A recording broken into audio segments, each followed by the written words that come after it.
हरे हरे, हरे राम, राम राम हरे हरे। आवाज तो बढ़िया आ रही है ना आपको सबको?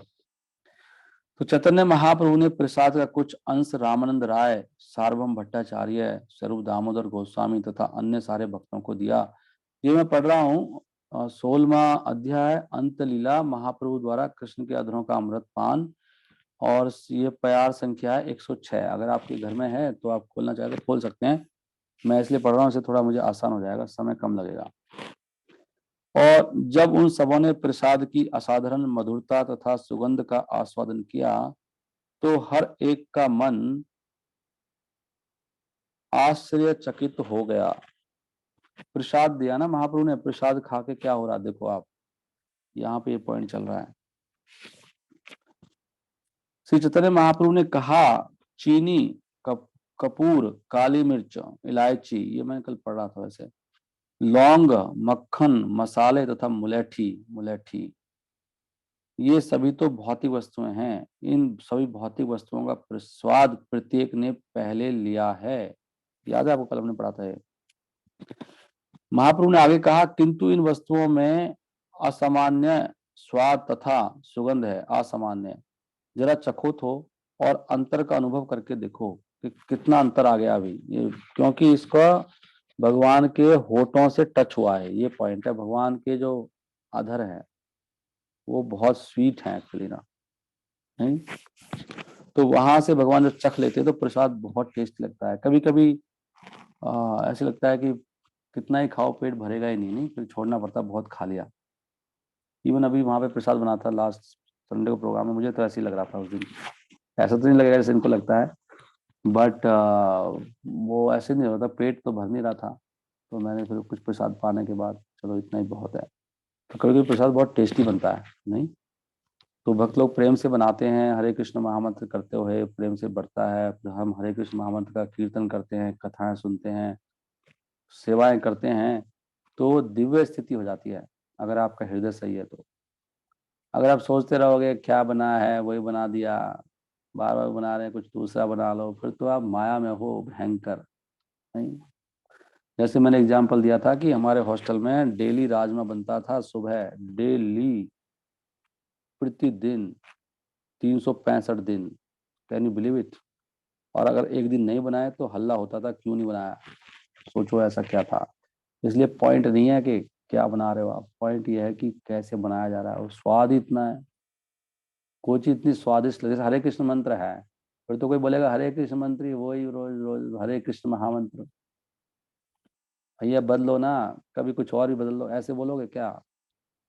तो ये सब माया के विचार है सारे, सब माया है ये।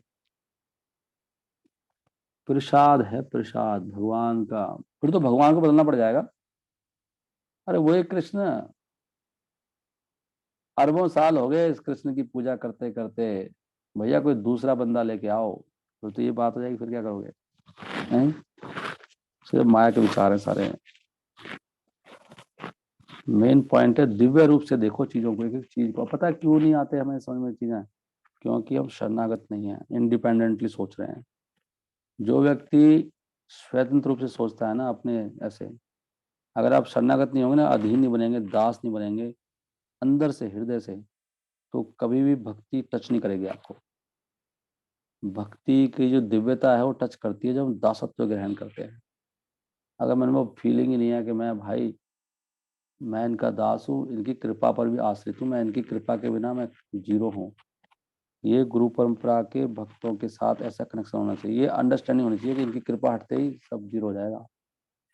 मेरा अध्ययन भी, मेरा जब भी, है ना, भगवत भक्ति हीनस्य जाति शास्त्र जपा तपहा आपरणस्य देहस्य मंडनम लोक रंजनम, है ना ये बात? तो क्या बताओ उसमें, आपका जाति, आपका शास्त्र, आप बहुत ऊंची जाति के हो, आपका ये अध्ययन, आपका जप, आपका तप, सब जीरो है।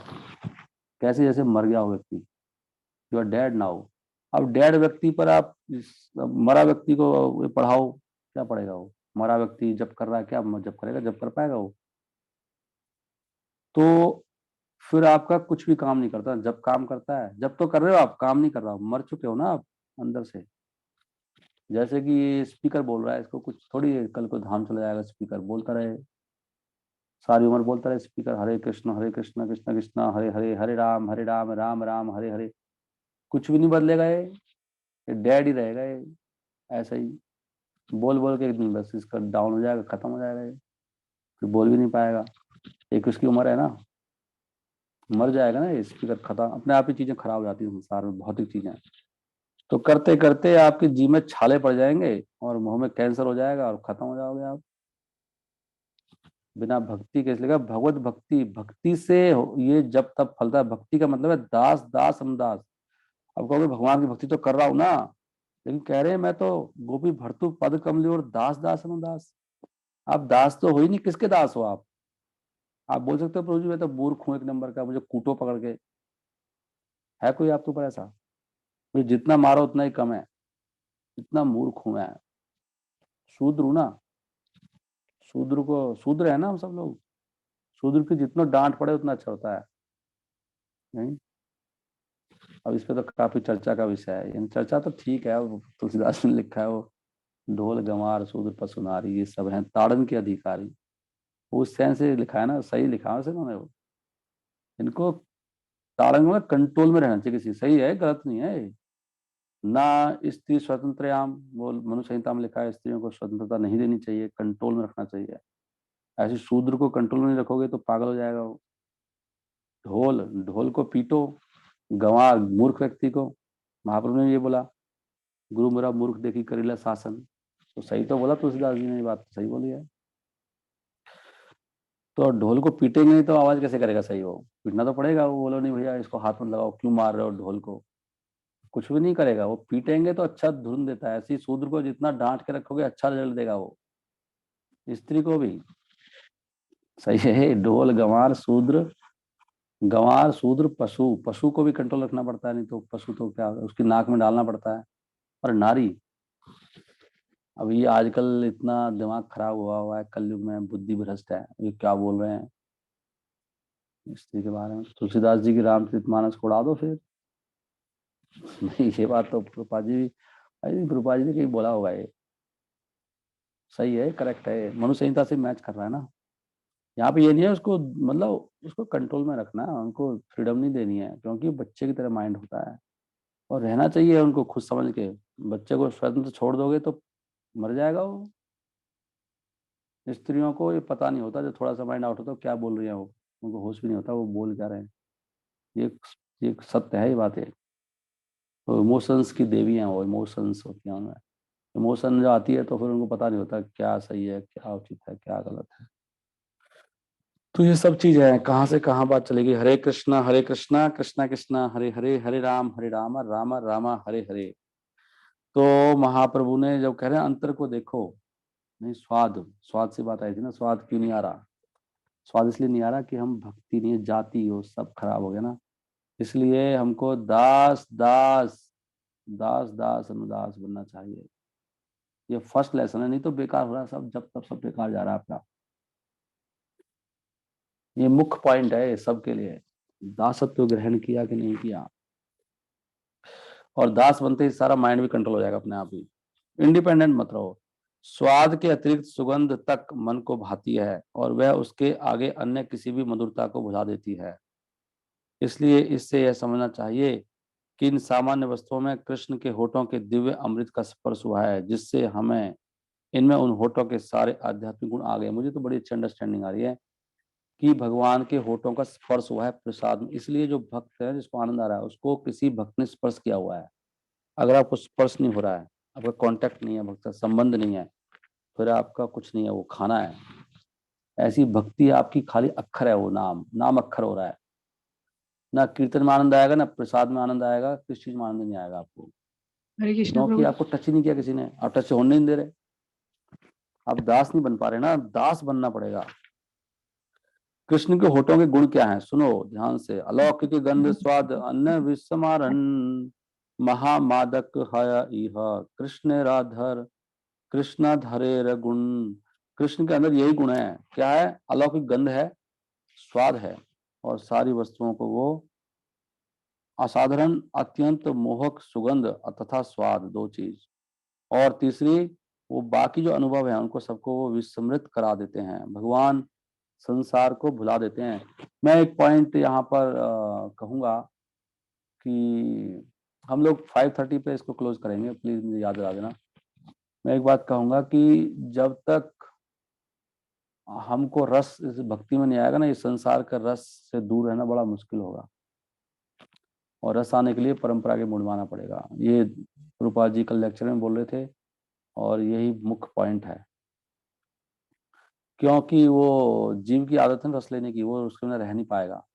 और भगवान का जो भक्ति का रस है, जो प्रेम भक्ति रस है, वही इस संसार में रस बना हुआ है, उल्टा उल्टा वाला रस। तो जब तक ऐसे नहीं रह सकते आप, बस ड्रामा करते हुए रह नहीं पाओगे ज्यादा।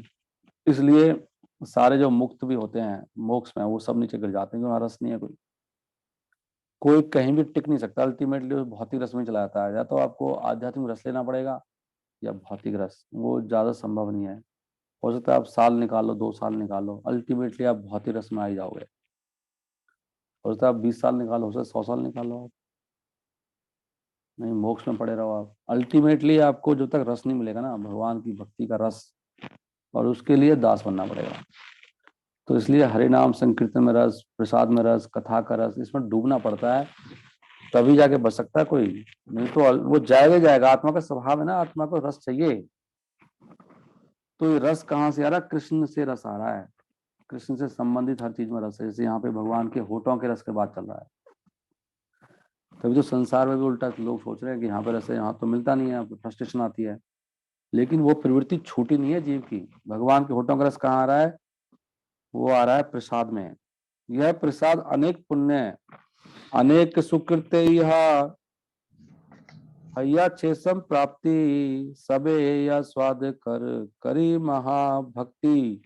यह प्रसाद अनेक पुण्य कार्यों के फलस्वरूप ही प्राप्त हुआ है। अब इसका अतीव श्रद्धा तथा भक्ति के साथ आस्वादन करो। तो हमने बहुत पुण्य कर्म किए हैं, तभी हमें भक्ति मिली है। कई बार भक्त लोग हमें स्वीकृति देते हैं, उनकी कृपा से। सबों ने उत्सव से हरि नाम का कीर्तन करते हुए प्रसाद का आस्वादन किया। सबने आस्वादन किया।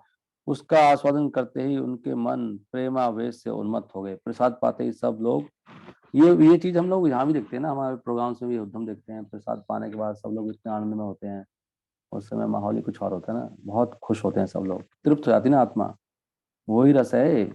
बताओ, कुछ झलक, उसकी झलक देख सकते हो, झलक टाइप का है उसका। नहीं, हरि ध्यान करी सब कैला आस्वादन, हरि ध्वनि, हरि नाम लेते हुए किया है। आस्वादित प्रेम मत हैला सबार मन। प्रेमावेश में श्री चैतन्य महाप्रभु ने रामचंद्र राय को कुछ श्लोक सुनाने का आदेश दिया। तब रामचंद्र राय इस प्रकार बोले, प्रेमावेश महाप्रभु यबे आज्ञा दिला, रामानंद राय श्लोक पढ़िते लागिला। अब महाप्रभु कह रहे हैं कि भाई कोई श्लोक सुनाओ। ये भक्तों की बड़ी आनंद का विषय होता है, श्लोक तो सुनाओ कोई। श्लोकों में रस है। देखो मैं सही कह रहा था ना कि श्लोकों में रस है। महाप्रभु क्यों कह रहे हैं श्लोक सुनाओ कोई? प्रेम आवेश से महाप्रभु सबे आज्ञा दिला, यबे आज्ञा दिला, रामानंद राय श्लोक पढ़िते लागिला। तो महाप्रभु ने कहा भाई कुछ श्लोक तो सुनाओ। तब रामानंद राय बोलने लगे। रामानंद राय ने फिर श्लोक सुना दिया। रामानंद राय तो भागवत से सुनाएंगे, भागवत प्रमाण है। क्या श्लोक है? श्लोक का अर्थ पहले पढ़ूंगा। हे दानवीर, कौन कह रही हैं? गोपियां कह रही हैं भगवान को। हे दानवीर, कृपया हमें अपने होठों का अमृत प्रदान करें। यह अमृत भोग की काम इच्छाओं को बढ़ाता है और भौतिक जगत में शोक को कम करता है। जब तक भगवान की भक्ति का रस नहीं आएगा, संसार के शोक खत्म नहीं होंगे। कोई तरीका नहीं है। आप बैठते रहो, सोचते रहो, कुछ मत सोचो, बस अपना आपको बिजी कर दो भगवान की भक्ति में। इस संसार में तो सोचने से दुख आ जाएगा। ये सोचोगे ना आप, ये क्या है, इतना दुख क्यों आ रहा है, क्यों मेरे साथ हुआ, यहीं से आप मर जाओगे। सोचते ही घुस जाएगा पूरा वो। डोंट थिंक क्यों हो रहा है ये, क्या कारण है इसका, ऐसा इसलिए हो रहा है, ऐसे सोचते रहते हैं ना हम लोग। प्रभु जी मुझे समझ में आ गया, इसलिए भगवान ने किया। Don't think all these things, just get absorbed in Krishna bhakti ras. इससे अच्छा लीलाएं सुन लो भगवान की। जो हो रहा है होने, तुम समझ भी नहीं पाओगे ना, स्पेकुलेट क्यों करना है? Why you are speculating, speculate मतलब क्यों तुक्के मार रहे हो, क्यों सोच रहे जा रहे हो, भगवान के टच में आ जाओ। तो वो इसलिए कह रहे हैं भौतिक जगत में शो को कम करता है भगवान के कांटेक्ट में आना। कृपया हमें अपने होठों का अमृत दें जिनका स्पर्श आपकी दिव्य धुनी करने वाली वंशी करती है, क्योंकि वह अमृत सारे मनुष्यों को उनकी अन्य सारी आसक्तियों को भूल जाने के लिए प्रेरित करता है। देखो, जब तक भगवान से प्रेम नहीं होगा इस संसार की आसक्ति खत्म होने वाली नहीं है। यहाँ पे लिखा है ना, क्योंकि वह अमृत जब मिलता है तो सारे मनुष्यों को उनकी सारी अन्य सारी आसक्तियों को भूल जाने के लिए प्रेरित करता है। भूल जाओ इन सब चीजों को, संसार को। ये कह रही हैं गोपियां।